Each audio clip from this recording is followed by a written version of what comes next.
ரீசெண்டா ஒரு 4-5 வருஷமா பார்த்தோம் அப்படின்னா 2021ல என்ன கிரைம் ரேட் தமிழ்நாட்டில் இருந்ததோ அதை விட டபுள் மடங்கு கிட்ட இப்ப 2026ல ஆயிருக்கு.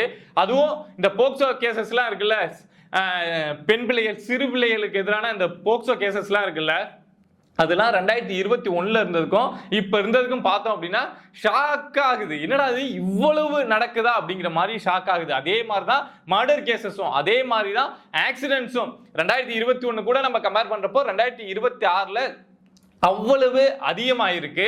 என்னடா காரணம்?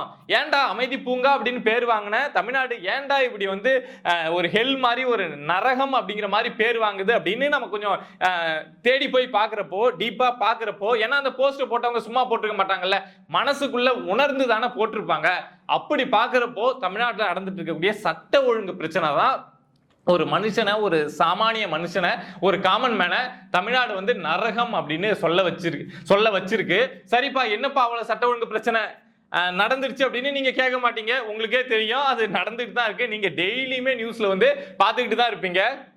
2.5 வயசு குழந்தைக்கு தமிழ்நாட்டில் பாதுகாப்பு கிடையாது. யோசிச்சுக்கோங்க. 65 வயசு 66 வயசு பாட்டிக்கு தமிழ்நாட்டில் பாதுகாப்பு கிடையாது. யோசிச்சுக்கோங்க.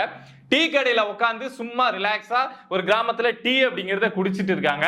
அவங்களுக்கு தமிழ்நாட்டில் பாதுகாப்பு கிடையாது. ரோட்ல வந்து கஞ்சா போதையை போட்டு வந்தவன் என்னத்துக்கு வெட்டுறோம் அப்படின்னு தெரியாம ரேண்டமா வெட்டிட்டு போறான். திருச்சியில இருந்து ஒரு கல்லூரி மாணவி திருச்சியில இருந்து சென்னை அடையாறுல வந்து தங்கி இருந்து அங்க ப்ராஜெக்ட் விஷயமா அங்க இருந்து வந்து தங்கியிருக்காங்க. அவங்களுக்கு தமிழ்நாட்டில் பாதுகாப்பு கிடையாது. அவங்கள ஹராஸ்மெண்ட் பண்ணி மருத்துவமனையில் சேர்த்துட்டானுங்க.